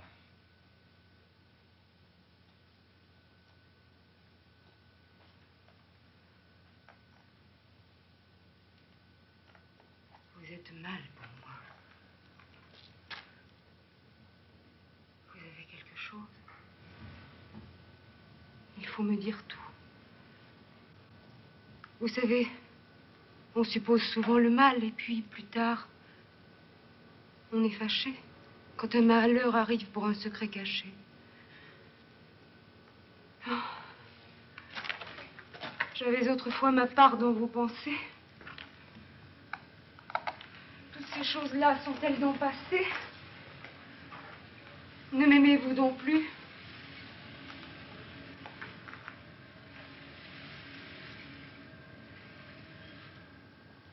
Vous souvient-il de Blois? De la petite chambre où j'étais autrefois? Comme nous nous aimions dans une paix profonde, que c'était un oubli de toute chose au monde. Seulement parfois, vous étiez inquiet. Souvent j'ai dit, mon Dieu, si quelqu'un le voyait, c'était charmant. Un jour à tout perdu. Chère âme, combien de fois m'avez-vous dit en mots de flamme que j'étais votre amour, que j'avais vos secrets, que je ferais de vous tout ce que je voudrais? Quelle grâce jamais vous ai-je demandé? Vous savez, bien souvent j'entre dans vos idées, mais aujourd'hui, cédez. Il y va de vos jours. Oh, vivez ou mourrez, je vous suivrai toujours. Toute chose avec vous, Didier, me sera douce. La fuite ou l'échafaud. Laissez-moi votre main. Cela vous est égal. Mon front sur vos genoux ne vous fait pas de mal. J'ai couru pour venir, je suis bien fatiguée. Ah. Qu'est-ce qu'ils diraient, ceux qui m'ont vu si gaie, si contente autrefois, de me voir pleurer, là.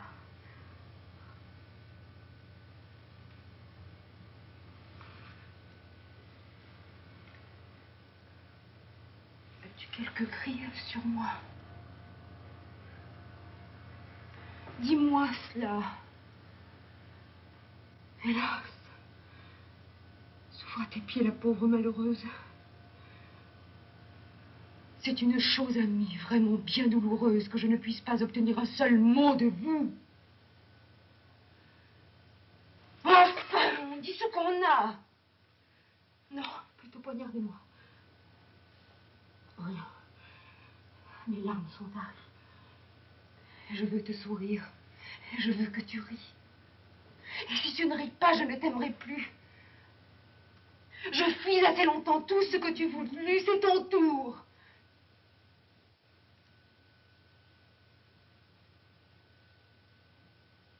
Marie-Faire, ton âme s'est aigrie.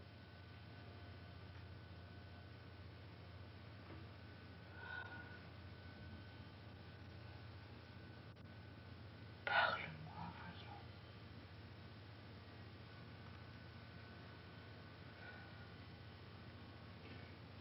Parle. Appelle-moi. Marie. Marie. Ou Marion.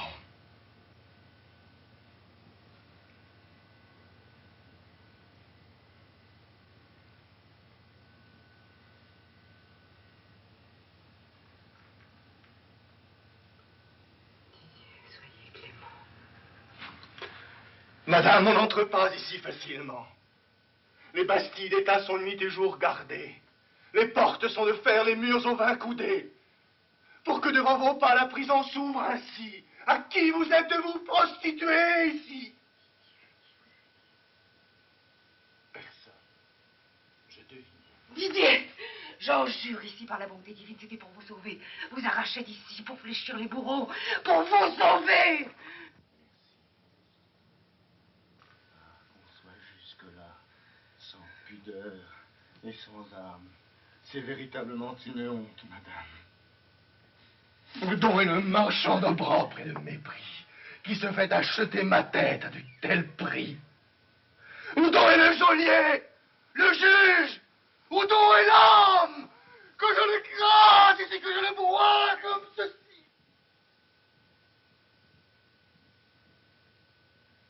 Le juge. Allez, messieurs, faites des lois et jugez. Que m'importe à moi que le faux poids qui fait toujours pencher votre balance infâme soit la tête d'un homme ou l'honneur d'une femme. Allez le retrouver. Ne me traitez pas ainsi. De vos mépris poussés à chaque pas, je tremble. Un mot de plus, Didier. Je tombe morte. Ah. Si jamais amour fut vrai, ardente et forte, si jamais homme fut adoré parmi tous, Didier, Didier, c'est vous par moi. Plutôt qu'être à ce point perfide, ingrate et fausse, j'eusse aimé mieux creuser de mes ongles ma fosse. Que vous ririez bien si vous pouviez vous voir comme vous fit mon cœur, cet étrange miroir. que vous avez bien fait de le briser, madame. Vous étiez là candide, et pure, et chaste.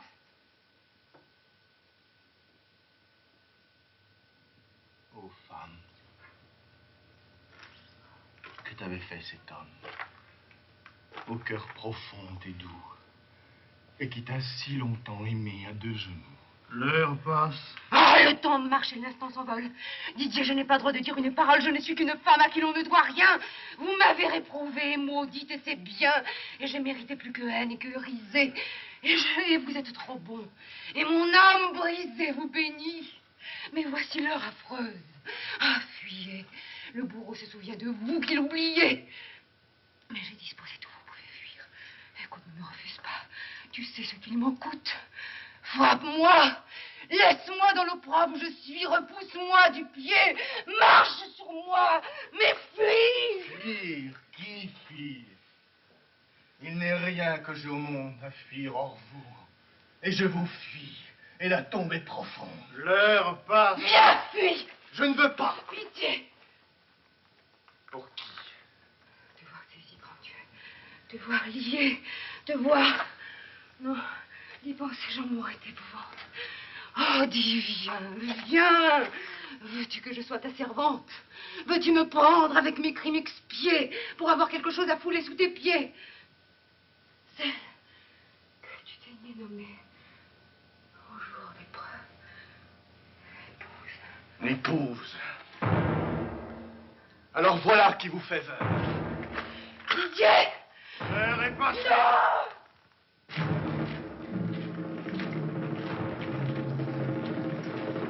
Non. Eh, monseigneur. Ah! Comment ont-ils pu ôter mon bon sommeil? Il n'est qu'interrompu. Tiens, je rêvais justement de vous, belle dame. Avez-vous bien à Dieu recommandé votre âme? Oui, monsieur. Bien. Veuillez me signer ce papier. C'est le procès verbal? Ce sera singulier, le récit de ma mort, signé de mon paraphe. Monsieur, vous avez fait 3 fautes d'orthographe. Toi qui m'as éveillé, tu vas me rendormir. Didier, votre nom, là. Cela peut frémir. Jamais à rien signer, je n'ai autant de joie.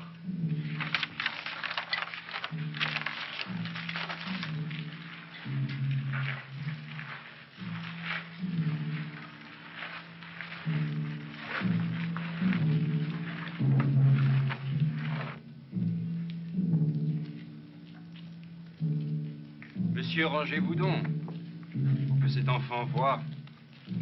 Mon frère, c'est pour moi que vous faites ce pas. Embrassons-nous.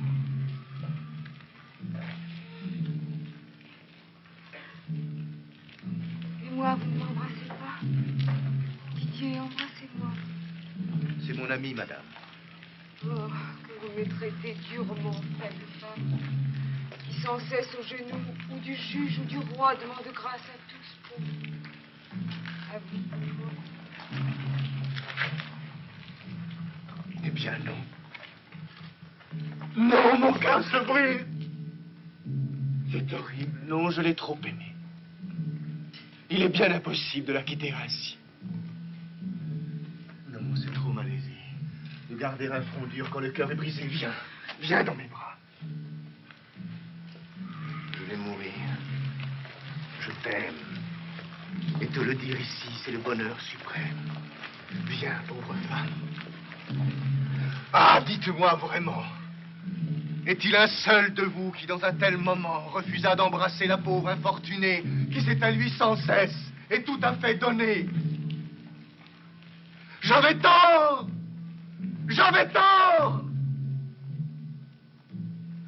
Messieurs, voulez-vous donc que je meure à ses yeux sans pitié, sans pardon? Oh, viens, que je te dise. Entre toutes les femmes et ceux qui sont ici m'approuvent dans leurs âmes. Celle que j'aime, celle à qui reste ma foi, celle que je vénère enfin, c'est encore toi. car tu fus bonne, douce, aimante, dévouée. Écoute-moi. Ma vie est déjà dénouée. Je vais mourir. La mort fait tout voir au vrai jour. Va, si tu m'as trompé, c'est par excès d'amour. Et ta chute, d'ailleurs, l'as-tu pas expiée? Ta mère, en ton berceau, t'a peut-être oublié comme moi. Pauvre enfant. Toute jeune, ils auront vendu ton innocence. Ah, relève ton front. Écoutez tous. À l'heure où je suis, cette terre s'efface comme une ombre, et la bouche est sincère. Eh bien, en ce moment, du haut de l'échafaud, quand l'innocent qui meurt, il n'est rien de plus haut. Marie, ange du ciel que la terre a flétri. Mon amour, mon épouse, écoute-moi, Marie. Au nom du Dieu, vers qui la mort va m'entraînant, je te pardonne. À ton tour maintenant, pardonne-moi. Pardonne-moi, te dis-je. C'est moi qui fus méchant. Dieu te frappe et t'afflige par moi. Tu daigneras encore pleurer ma mort. Avoir fait au malheur va, c'est un grand remords. Ne me le laisse pas, pardonne-moi, Marie.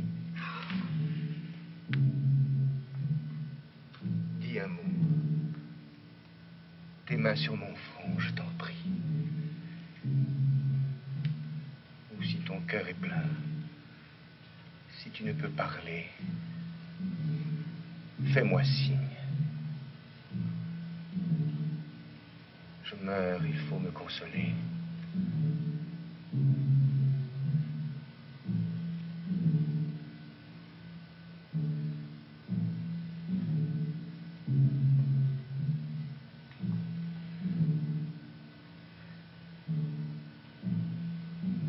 Adieu.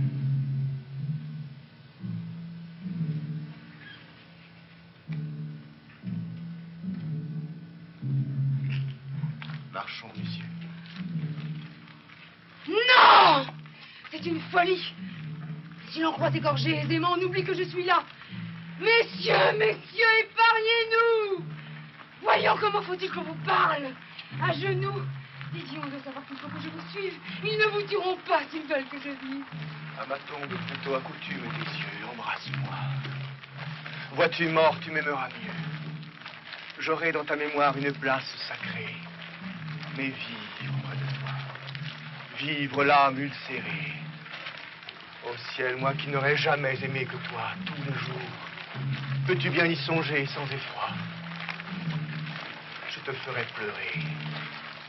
J'aurais mille pensées sur les choses passées. Tu serais malheureuse. Ah, laisse-moi mourir. Il faut dans un moment que le cardinal passe. Il sera temps encore de demander leur grâce. Il viendra. Vous verrez, messieurs, qu'il m'entendra. Mon Didier, tu vas voir ce que je vais lui dire. Ah, comment peux-tu croire? En fait, c'est un délire. Que ce bon cardinal, un vieillard, un chrétien, ne te pardonne pas. Tu me pardonnes bien. Vous, qui venez ici pour nous voir au passage, si l'on parle de nous, rendez-nous témoignage que tous deux, sans pâlir, nous avons écouté cette heure qui pour nous sonnait l'éternité.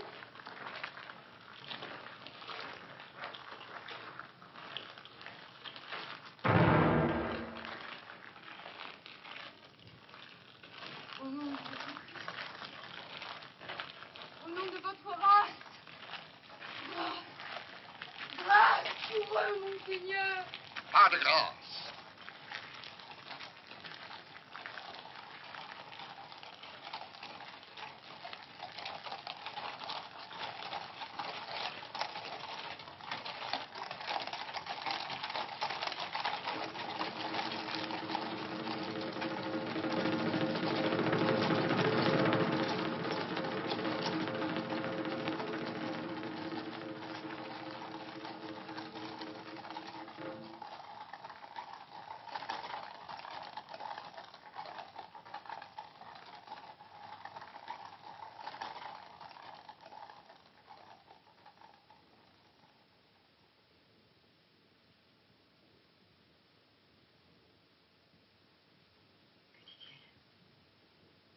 Didier.